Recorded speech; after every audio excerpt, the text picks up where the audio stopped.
Have you ever had a feeling inside you that mattered so much, but no matter how hard you tried, you couldn't put it into words? You'd talk for 10 minutes and finally just say, "It was really moving." But deep down, you knew. What you felt was so much more than 3 little words. That part you couldn't say, that's actually the most real. Fellow seekers, the very first chapter of Lao Tzu's Tao Te Ching begins exactly there, at the place where language can never reach. Welcome, fellow seekers, to the road to awakening. I'm Leo. Hello everyone, I'm Amy. This is the very first episode of our Tao Te Ching Deep Dive series. This is a brand new production. Our hope for this series is that every chapter is not just an explanation of philosophy, but a real entry into the text, where the classic and your own life come alive together. There's also a recurring segment called the Spiritual Climate Report. At the end of every chapter, Amy and I will honestly share how our practice of the chapter's assignment has gone, using weather as a metaphor for the inner state. We invite you, in the comments, to share your own spiritual weather too. That's the segment I look forward to most. It's not just the two of us speaking, it's all of us walking the path together. All right, let's enter chapter 1 of the Tao Te Ching. In this chapter, Lao Tzu uses just a few short lines to lay down the deepest code of the entire book. Amy will read it for us first. Fellow seekers, don't rush to analyze. Let these words settle in your heart for a moment. Of course, please settle in.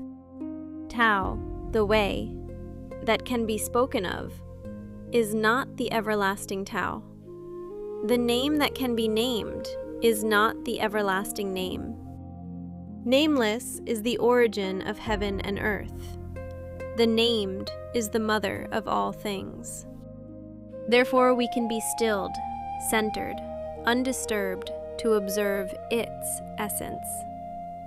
We can be intellect in order to observe its manifestation. These two seemingly different things come from the same origin. They can all be called the profound mystery. This profound mystery is the mystery and beyond. This is the gate of all wonders. Thank you, Amy. Fellow seekers, after hearing the original text, just pause for a second. Did anything stir inside you? Or did nothing come at all? Either is fine. Just observe. Let's begin with the very first line. Tao that can be spoken of is not the everlasting Tao.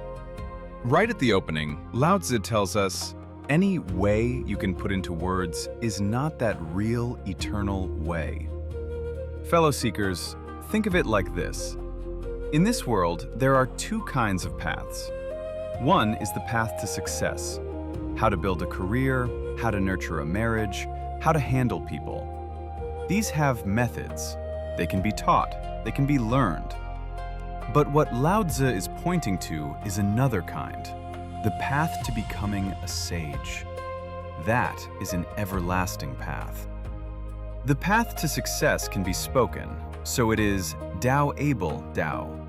But the path of the sage cannot be spoken. You can't tell someone, follow these 3 steps and become a saint. Anything that can be reduced to a method is the path of success. The path that resists all words. That is the everlasting Tao. Leo, here's a question that puzzled me. If Tao truly can't be spoken, then why did Lao Tzu go on to write 5,000 words? Isn't that a contradiction? Amy, that's a beautiful question.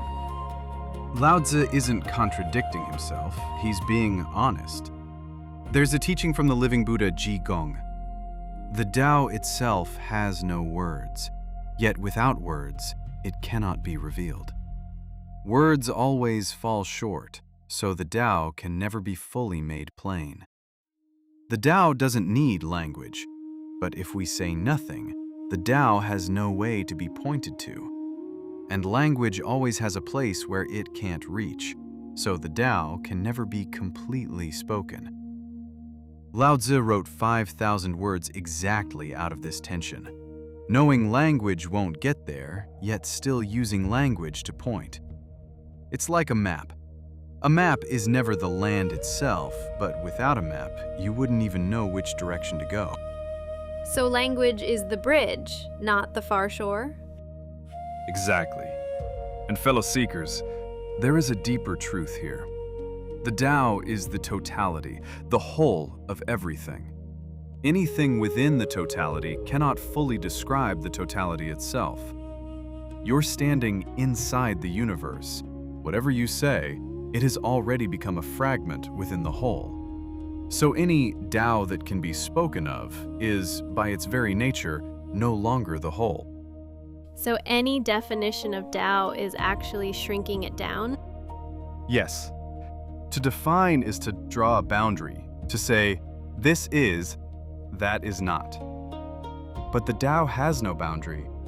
The moment you draw the line, you've already lost it. I'd like to share a story, fellow seekers. In his old age, Confucius once went to consult Lao-Zi. When he returned, his disciples asked him, "Master, what kind of person is Lao-Zi?" Confucius was silent for a moment, then said, "I know that birds can fly, fish can swim, and beasts can run. Beasts can be caught with a net. Fish can be hooked with a line. Birds can be shot with an arrow. But the dragon, I cannot know. The dragon rides the wind and clouds and ascends to heaven. Today I have seen Lao-Zi. He is, perhaps, like the dragon." Even Confucius admitted he couldn't take the measure of Lao-Zi. That's right. Confucius could explain benevolence, righteousness, propriety, wisdom. He could teach human ethics. But facing the Tao that Lao Tzu pointed to, all he could do was reach for the image of a dragon.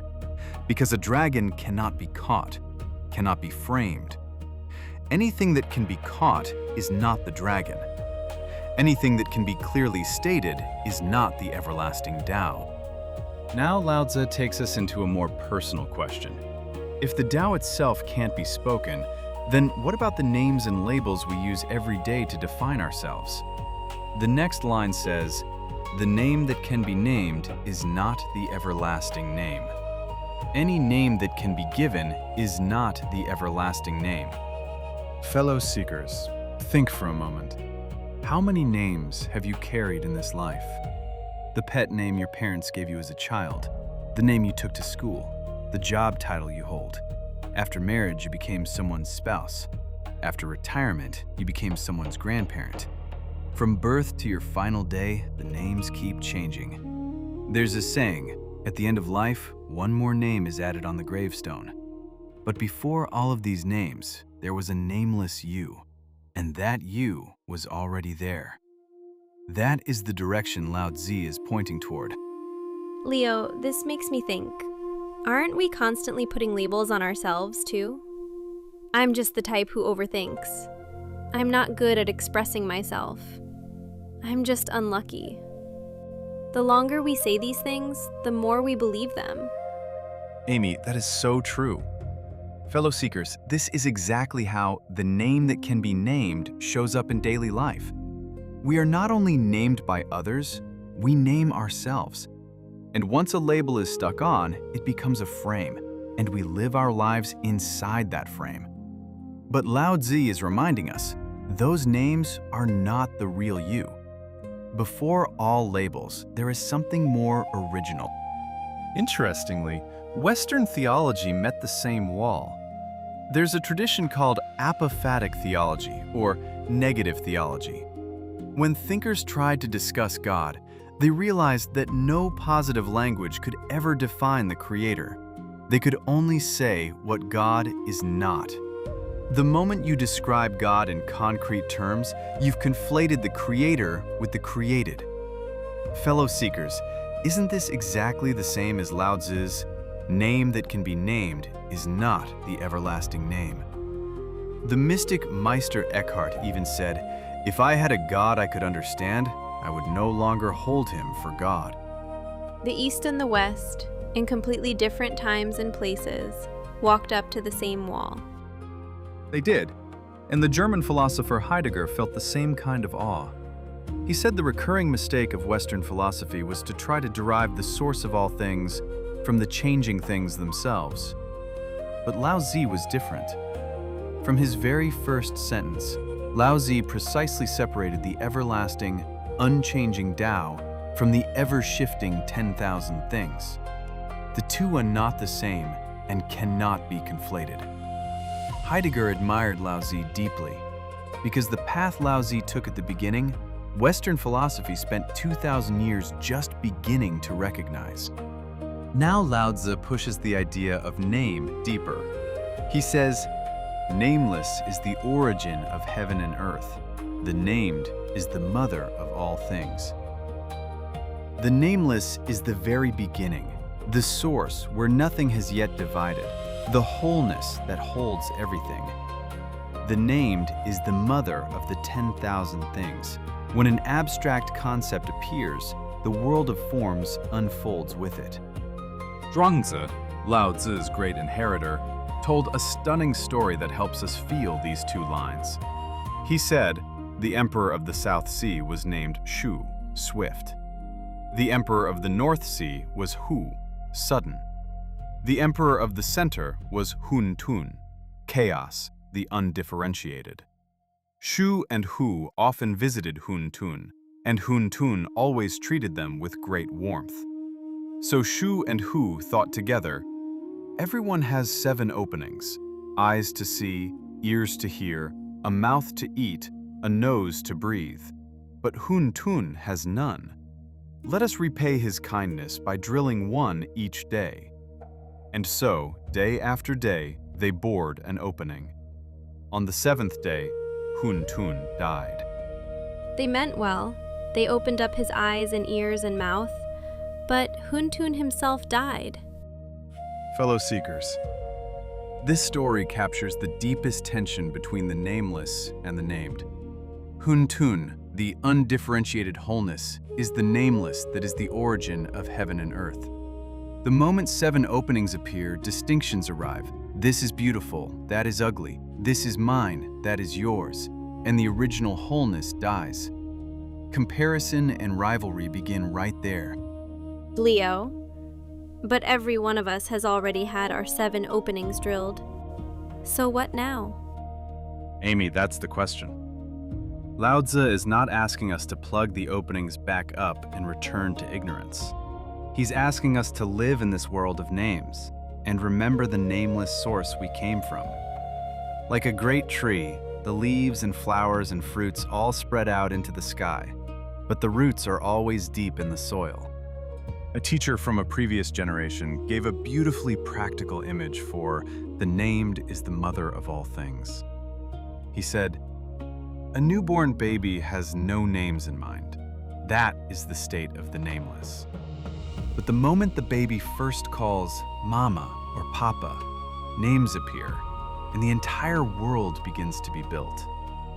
Or think of a carpenter.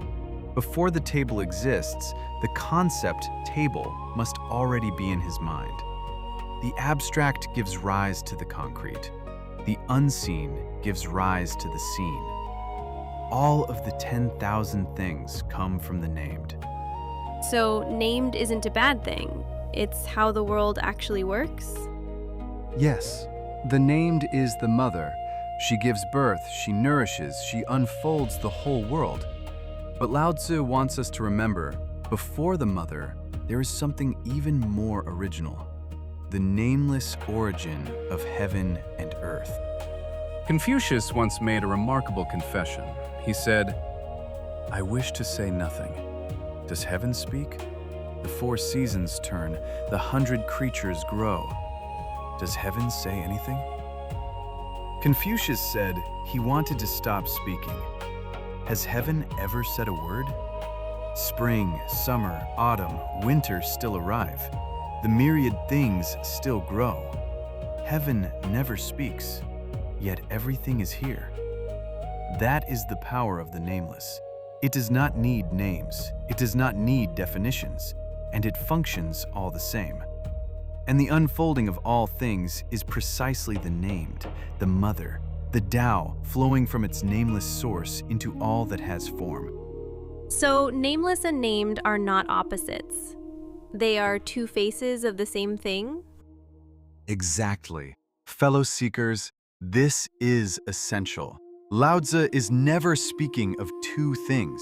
He is speaking of two faces of one thing. Fellow seekers, if the road to awakening is helping you, please take a moment to like, subscribe, and share with anyone you feel might benefit. Your one small action could carry this wisdom to someone who is searching. Thank you. So we know now, the Tao cannot be spoken, the names are not the real you, and the nameless and the named are two faces of one truth. And then what? Lao Tzu is not just teaching philosophy, he is giving us a practice. The next line is the practice itself. Therefore, we can be stilled, centered, undisturbed to observe its essence. We can be intellect in order to observe its manifestation. Fellow seekers, these two lines have been read in two very different ways across the centuries. Each reading opens a different depth of practice. Today, let me walk you through the more accessible reading first. The first reading places the pause after the word desire. Literally, often without desire, observe its wonder. Often with desire, observe its manifestation. The stilled, centered, undisturbed we just heard is one way to render the no desire side. Intellect voices the with desire side. Read this way, Lao Tzu is saying, when you can hold a state of being free from grasping desire, when you are not hijacked by people, by circumstances, by things, then your inner life undergoes a wondrous shift, and you can perceive the deep wonder of the Tao. And once your heart has been bathed in that no desire, the desire that follows is not greed. It is a vast, boundless aliveness toward the world. Leo, but isn't no desire a tall order?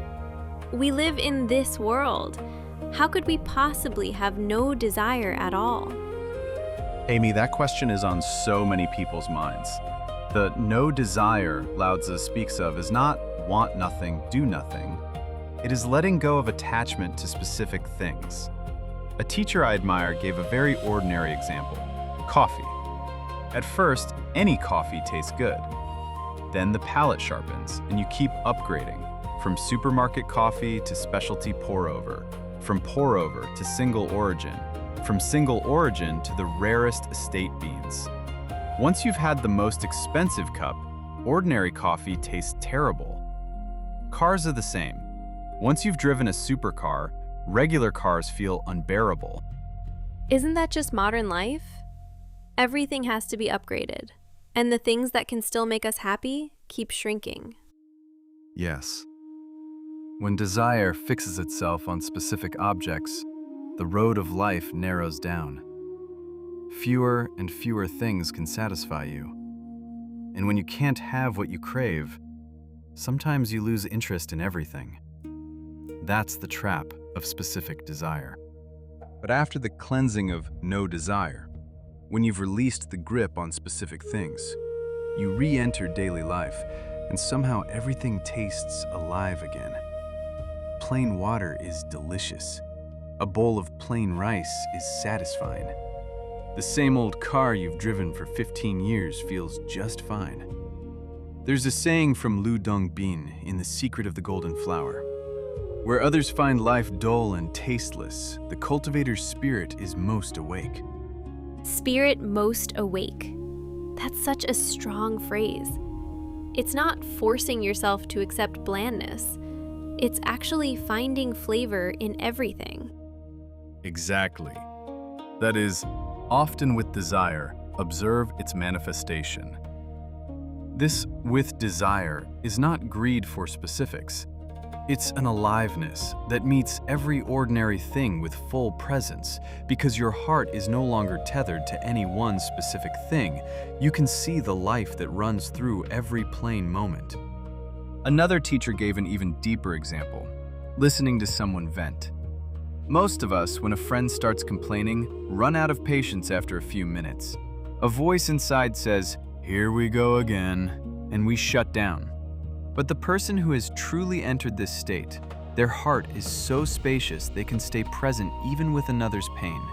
They can listen, they can ask, they can even help the other person trace the root of their suffering. So that ability to listen with full presence, even to someone else's heaviness, comes from the prior practice of no desire? Yes, because there's no inner resistance saying, "I don't want to hear this. I have my own things to do." There is space to receive another's pain. The vastness of heart isn't forced. It opens naturally when attachment is released. Fellow seekers, here I want to mention something subtle. The self, what we call the ego. Inside every one of us there is an I that constantly says, "I want this. I don't want that. This makes me uncomfortable. That matches my expectations."